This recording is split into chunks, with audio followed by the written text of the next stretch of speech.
Mga kaibigan, mga kababayan, magandang araw po ng Miyerkules, September 25 na po, no? 2024. I-update ko lamang po kayo sa lagay po ng ating panahon. Pero bago po tayo magpatuloy, pakiusap lamang po ako ng isang like at subscribe at pahit na rin po ng notification bell para ma-notify ko po kayo sa lagay po ng ating panahon. So mga kaibigan, ngayong araw po ng Miyerkules, apektado pa rin po tayo ng easterlies, no? O yung mainit na hangin na nanggagaling po sa karagatang Pasipiko. Ang eastern section po ng South Luzon, Visayas at Mindanao ay apektado po niyan.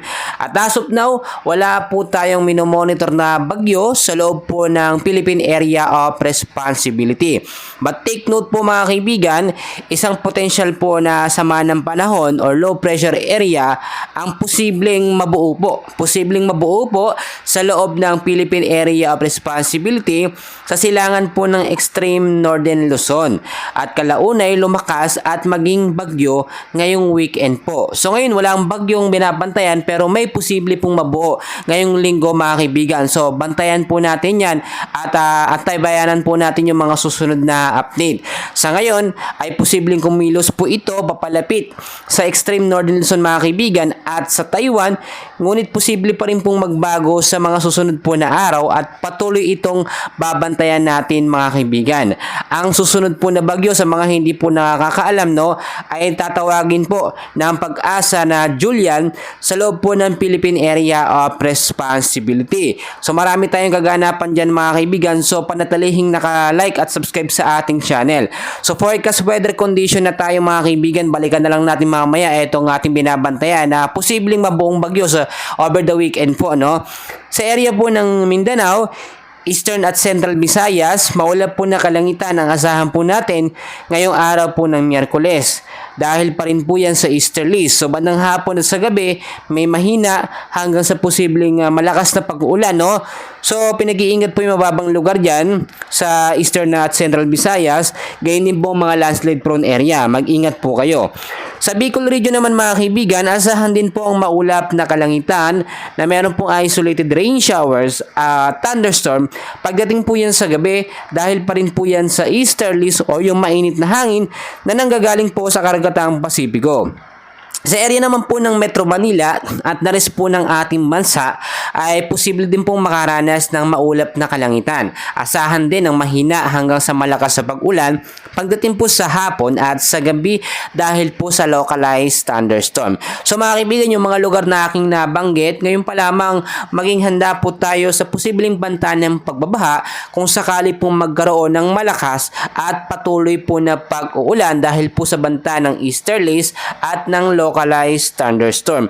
So mga kaibigan, wala rin tayong habagat or hanging habagat ngayon na minomonitor dahil nga po, no, ilang araw po simula ngayon or by next week ay papasok na nga po eto pong hanging amihan or northeast monsoon po mga kaibigan na manggagaling po dito sa may bandang silangan po, no, sa may Siberia, dadaan po ng China at yung hangin po niya iihi po papasok po sa Southeast Asia at tatamaan na po tayo dyan, makakaramdam na po tayo ng lamig mga kaibigan. Doon nakakaramdam naman na tayo ng lamig, especially sa madaling araw po, sa umaga, napapansin natin medyo yung simoy ng hangin po, medyo malamig na po mga kaibigan.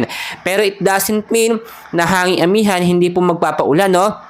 Nililinaw ko lamang mga kaibigan, malaki pa rin ang tsansa na magkaroon ng mga bagyo, no, kapag merong hanging amihan. Ang pagkakaiba lamang po, malamig na ulan po ang ating mararanasan. Ang kaibahan din po nito sa hanging habagat, ito pong northeast monsoon, minsan po may kasama po yung hailstorm, no, yung mga tipak po ng yelo na pag-ulan. Minsan to, masakit po talaga yun mga kaibigan, malamig po iyon, no, dahil po yun sa mga nabubong yelo galing po sa silangan mga kaibigan. So asahan din natin yan kapag pumasok na po ang northeast monsoon. So mga kaibigan, balikan po natin yung sinasabi ko po na banta po ng bagyo na posible pong mabuo by next week po mga kaibigan. So tatamaan po nito ang area po ng extreme northern Luzon, and as of now, ito po ay isa pa lamang ganap na kumpol na kaulapan or cloud cluster. Dalangin po natin na ito po ay malusaw, no, at hindi po mabuo bilang isang low pressure area. area. Minomonitor po natin mga kaibigan as of now kasi may lakas na rin siya na hangin na 30 kilometers no, per hour. Kapag ka ito po ay pumalo sa 45 to 50 kilometers per hour, maituturing na po natin ito bilang isang tropical depression or mahina pong bagyo.